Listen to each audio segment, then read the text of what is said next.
दोस्तों अभी हाल ही में लोकसभा चुनाव 2024 समाप्त हुआ और सरकार बनाने की तैयारी चल रही है। लोकसभा चुनाव 2024 में कुछ ऐसी घटनाएं घटी, कुछ ऐसे वाकये हुए, कुछ एक ऐसे रिकॉर्ड बने जो लोकसभा चुनाव के इतिहास में हमेशा याद रखे जाएंगे। दोस्तों जो सबसे इंटरेस्टिंग रिकॉर्ड बना वो भारत के सबसे स्वच्छ शहर कहे जाने वाले इंदौर में बना है। दोस्तों यहाँ रिकॉर्ड 2.18 लाख वोट नोटा को पड़े, जो कि लोकसभा चुनाव के इतिहास में एक रिकॉर्ड है।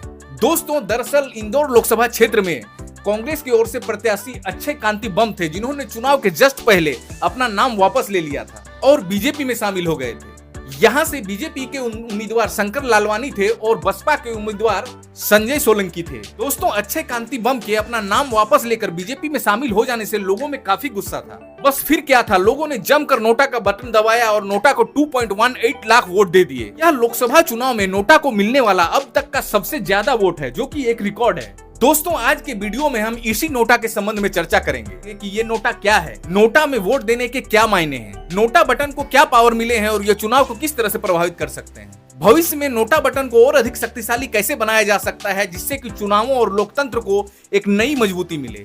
तो दोस्तों वीडियो में आगे बढ़ने से पहले आप हमारे चैनल को सब्सक्राइब कर दें और हमारे वीडियो को लाइक कर दें, ताकि हमको इसी तरह मोटिवेशन मिलता रहे और हम आपके लिए इसी तरह के ज्ञानवर्धक वीडियो लाते रहें। दोस्तों नोटा का full form none of the above होता है। दोस्तों जब चुनाव में खड़े हुए किसी भी प्रत्याशी को मतदाता पसंद नहीं करते हैं तो वो नोटा का बटन दबाते हैं और अपना वोट नोटा को देते हैं। 2013 में नोटा को चुनावों में लागू किया गया और सुप्रीम कोर्ट के आदेश पर ईवीएम में इसका विकल्प डालना पड़ा, जो कि सबसे नीचे होता है। दोस्तों भारत जैसे देश में जनता को अपना प्रतिनिधि चुनने का अधिकार तो है, लेकिन जनता के पास राजनीतिक दलों को और इन उम्मीदवारों को नकारने का अधिकार नहीं है।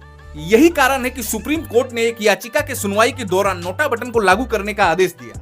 दोस्तों नोटा बटन में वोट डालने के क्या मायने हैं, चलिए हम इस बारे में भी समझ लेते हैं। मौजूदा समय में किसी लोकसभा या विधानसभा क्षेत्र में यदि नोटा बटन को सबसे ज्यादा वोट मिलते हैं तो नोटा के बाद जिस प्रत्याशी को सबसे अधिक वोट आता है उसे विजय घोषित कर दिया जाता है। जैसे कि यदि चुनाव में दो प्रत्याशी ए और बी खड़े हैं और सबसे ज्यादा मत नोटा को मिलता है, उसके बाद सबसे ज्यादा मत यदि बी प्रत्याशी को मिलता है तो बी प्रत्याशी को यहाँ विजेता घोषित कर दिया जाएगा। इस तरह के मतदान में नोटा को सबसे अधिक वोट आने के बावजूद भी नोटा विजेता घोषित नहीं होता है, उसके बाद आने वाला प्रत्याशी विजेता घोषित होता है। यही कारण है कि नोटा को वोट की बर्बादी कहा जाता है और नोटा में वोट डालने से चुनावों में किसी प्रकार का कोई फर्क नहीं पड़ता है। दोस्तों यहाँ स्पष्ट हो जाता है कि नोटा के पास अपना कोई पावर नहीं है, बस यह एक नेगेटिव वोट है और इसे एक नेगेटिव वोट कहा जाता है। दोस्तों इन सब के बावजूद भी नोटा का एक अपना अलग ही महत्व है और जब भी कभी नोटा को अत्यधिक वोट पड़ते हैं या अधिक वोट पड़ते हैं, जैसा कि इंदौर में हुआ, तो यह अनेक प्रकार के नैतिक सवालों को उठाता है जो लोकतंत्र और चुनाव को मजबूत करने में सहायता प्रदान कर सकता है। यह पार्टियों और कैंडिडेट की ओर एक नेगेटिव फीडबैक है जो यह बताता है कि हम आपको पसंद नहीं करते हैं। किसी क्षेत्र की जनता यदि नोटा में वोट करती है तो इसका मतलब यह होता है कि वो वहाँ खड़े प्रत्याशियों को पसंद नहीं करती है। जब कभी भी नोटा को बहुत अधिक वोट पड़ता है तो वह वहाँ के कैंडिडेट और पार्टियों के लिए एक इशारा होता है कि वो वहाँ के मुद्दों को उठाएं और आलतू फालतू बातों को छोड़कर वहाँ जो जनता की मांग है, जो जनता की मुद्दे हैं, उन मुद्दों को हल किया जाए, उन सवालों को हल किया जाए। दोस्तों अब हम इस बारे में भी बात कर लेते हैं कि भविष्य में नोटा बटन लोकतंत्र और चुनाव को मजबूत बनाने में और अधिक भूमिका किस प्रकार से निभा सकता है। दोस्तों नोटा के पावर को बढ़ाने के लिए शिव खेड़ा, जो कि यू कैन विन के लेखक है, ने सुप्रीम कोर्ट में एक याचिका दायर की थी। याचिका में कहा गया था कि यदि किसी लोकसभा क्षेत्र या विधानसभा क्षेत्र में 50% से अधिक नोटा का बटन दबाया जाता है तो उससे पता चलता है कि उस लोकसभा क्षेत्र की 50% से अधिक यानी आधे से अधिक जनसंख्या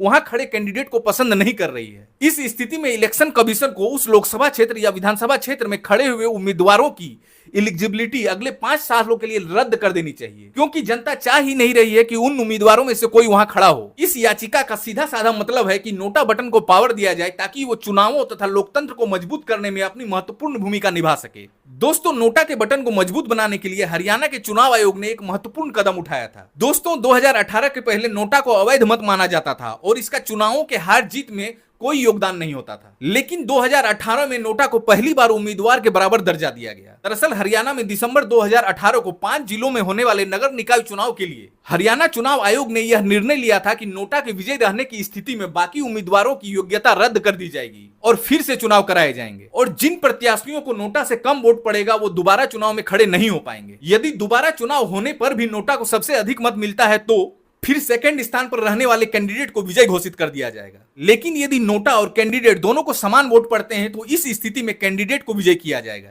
दोस्तों, भारत के अलावा अन्य देशों में भी नोटा का प्रचलन है, लेकिन वहां उसे अलग अलग नामों से जाना जाता है। जैसे अर्जेंटीना में इसे ब्लैंक वोट कहा जाता है, ग्रीस, स्पेन और सीरिया में इसे व्हाइट वोट कहा जाता है, यूक्रेन में इसे अगेंस्ट ऑल वोट कहा जाता है। भारत नोटा को शामिल करने वाला विश्व का 14वां देश है और हम सभी जानते हैं कि यहां इसे नोटा वोट कहा जाता है।